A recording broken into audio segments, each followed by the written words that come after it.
ਸਲਾਮੁਅਲੈਕੁਮ। ਪੁੱਤਰ ਆ ਮੇਰਾ ਬੱਚਾ ਇੱਕ ਇਹ ਹੀ ਸਾਡਾ ਮਾੜਿਆਂ ਦਾ ਆਸਰਾ, ਇਹ ਹੀ ਕਮਾਉਣ ਵਾਲਾ। ਤੇ ਇਹਦਾ ਬਾਜ਼ੂ ਆ ਕੇ ਨਾ ਫੈਕਟਰੀ ਦੇ ਵਿੱਚ ਕੱਟਿਆ ਗਿਆ ਸੱਜਾ, ਇਹ ਕਮਾਉਣ ਜੋਗਾ ਨਹੀਂ।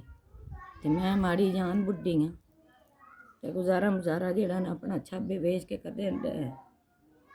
ਤੇ ਜੇ ਸਾਡੀ ਮਾੜਿਆਂ ਦੀ ਇਮਦਾਦ ਕੀਤੀ ਜਾਵੇ ਤੇ ਦੁਆਵਾਂ ਦੇਣੀਆਂ ਨੇ। ਬਸ ਇਹੀ ਸਾਡੀ ਗੁਜ਼ਾਰਿਸ਼। ਅੱਲਾ ਸੋਹਣੇ ਅੱਗੇ। ਤੇ ਇੱਕ ਬੇਟੀ ਇਹਦੀ ਸਾਲ ਹੋ ਗਿਆ ਤੇ ਸ਼ਾਦੀ ਨੂੰ 3.5 ਮਹੀਨੇ ਹੋ ਗਏ ਨੇ ਇਹਨੂੰ ਬਾਜ਼ੂ ਕੱਟੇ ਨੂੰ। ਇਹੀ ਆਸਰਾ ਸਾਡਾ ਮਾੜਿਆਂ ਦਾ, ਇਹੋ ਹੀ ਕਮਾਉਣ ਵਾਲਾ ਉਹ ਬਹਿ ਗਿਆ।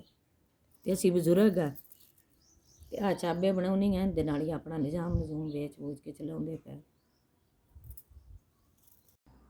ਸਲਾਮੁਅਲੈਕੁਮ। ਜੀ ਤੰਦਰੁਸਤੀ ਦੇਵੇ ਅੱਲਾ ਪਾਕ, ਮਦੀਨੇ ਦਾ ਹਜ ਕਰਾਵੇ ਅੱਲਾ ਪਾਕ, ਤੈਨੂੰ ਇਤਨਾ ਦੇਵੇ ਜਿਤਨਾ ਤੇਰੀ ਸੋਚ ਤੋਂ ਵੀ ਵੱਧ।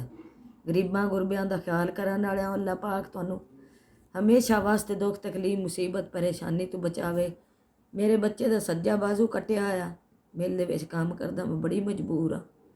ਤੇ ਅੱਜ ਸ਼ੁਕਰ ਹੈ ਮਾਲਿਕ ਦਾ, ਛਾਬੇ ਬਣਾ ਕੇ ਆਪਣਾ ਗੁਜ਼ਾਰਾ ਕਰਨੀ ਹੈ ਵੇਚ ਵੂਚ ਕੇ। ਤੇ ਤੇਰਾ ਦਿੱਤਾ ਹੈ 6000 ਰੁਪਇਆ ਪੁੱਤਰ ਮੈਨੂੰ ਮਿਲ ਗਿਆ। ਅੱਲਾ ਤੈਨੂੰ ਇਤਨਾ ਕੁ ਦੇਵੇ, ਤੈਨੂੰ ਕਈ 6000 ਦੇਵੇ ਤੇ ਅੱਲਾ ਤੈਨੂੰ ਮਦੀਨੇ ਦਾ ਹਜ ਕਰਾਵੇ। ਅੱਲਾ ਤੈਨੂੰ ਬਾਰ ਉਮਰੇ ਕਰਨ ਦੀ ਤੌਫੀਕ ਦੇਵੇ।